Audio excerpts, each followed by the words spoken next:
Joining us now, the Republican National Committee's Communications Director, Sean Spicer. Sean, thanks very much for joining us. You can't help but I saw you smiling during a lot of those clips we hear Donald Trump and the others saying. This has been pretty exciting so far, hasn't it? Oh, it's going to be amazing. I think this debate tomorrow night is going to be truly exciting. You see the level of enthusiasm building up for this.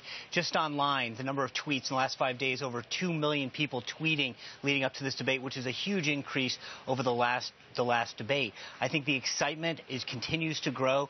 The number of people that are going to tune in, I expect is going to be equal or around what we saw last time, because people are really excited about what's happening on the Republican field. We have 15 really amazing candidates. 24 million people watched the last time. We'll see what the number is tomorrow night. What do you want to hear specifically from these candidates? You want to hear differences between them? You don't want to just hear some blah, blah, blah. Well, look, we've got probably the most diverse and historically qualified group of folks running for president of the United States. You've got a successful female business owner, the first Fortune 20, a successful businessman leading the pack, a successful retired neurosurgeon that accomplished amazing things, successful governors, senators, former senators. This is truly a historic field. I hope that with this backdrop, that people embrace Reagan's 11th commandment, talk about their vision, what makes them the best candidate, and probably doing a little attack on Hillary Clinton wouldn't be bad either. But I really hope that what people talk about is why our party, our candidates, have the better vision for America. But some of these candidates, they're going to really go after Donald Trump. And he's not a shy guy. No, as you know. You hit him, he hits you right back. That's right. Well, look, politics is a contact sport. We expect, obviously, there to be some elbows thrown. But what I hope is that at the end of the day, where we really focus our efforts, Hillary Clinton, is on talking about the vision for America, because, we've got to separate ourselves. That's what primaries are about, distinguishing yourself from the next individual. But we've got great people up there. They've got great ideas, and I hope that's what the focus is. You keep talking about Hillary Clinton. I don't know if you've seen these latest polls in Iowa and New Hampshire where she's behind. We might need to lay off a little. I think that we're doing too good of a job.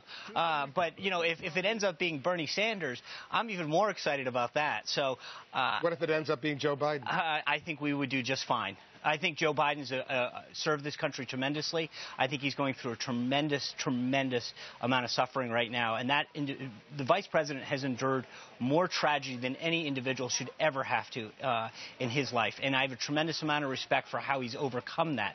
But at the end of the day, if he were to enter the race, it would be about his record. I feel very good about our chances against him. Who would be a stronger Democratic candidate, Hillary Clinton, Bernie Sanders, or Joe Biden? Who are you more worried about? I'll take any of them. But who would worry you the most? Huh? I think, look, Hillary Clinton's got a machine behind her that no one else does.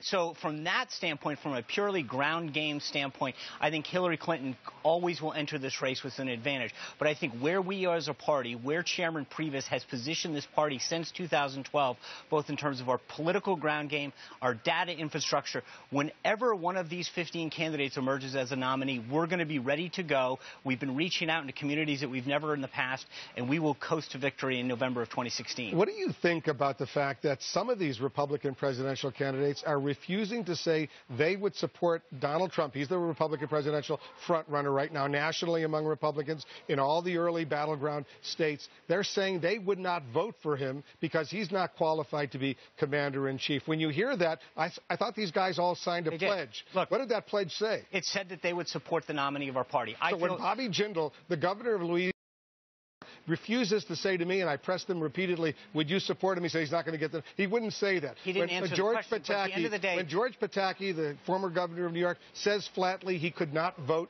for Donald Trump because he's not qualified to be president, what do you say about those pledges that you asked them to sign? They signed a pledge saying that they would. I take them at their word. As you saw, Governor Jindal didn't say no. He just didn't answer the question. I believe that when we have a nominee, our party will be unified. You saw it in 2008. Hillary Clinton and Barack Obama went at it epically, way into May and June. And yet, that worked well for their party. Barack Obama ended up capturing the White House. They had a lot of excitement on our side. I think you're seeing that on steroids this cycle for our side. It's not, they had a high watermark of 11 million people watch a debate. We hit 30 in that last one with the two debates combined. I think we're going to see a similar level of enthusiasm and intensity energy and excitement tomorrow night for our party again. And you're going to see that continue through the rest of the cycle. Look, primaries are tough. People say a lot of things, but at the end of the day, our party will always come together because the alternative is unacceptable.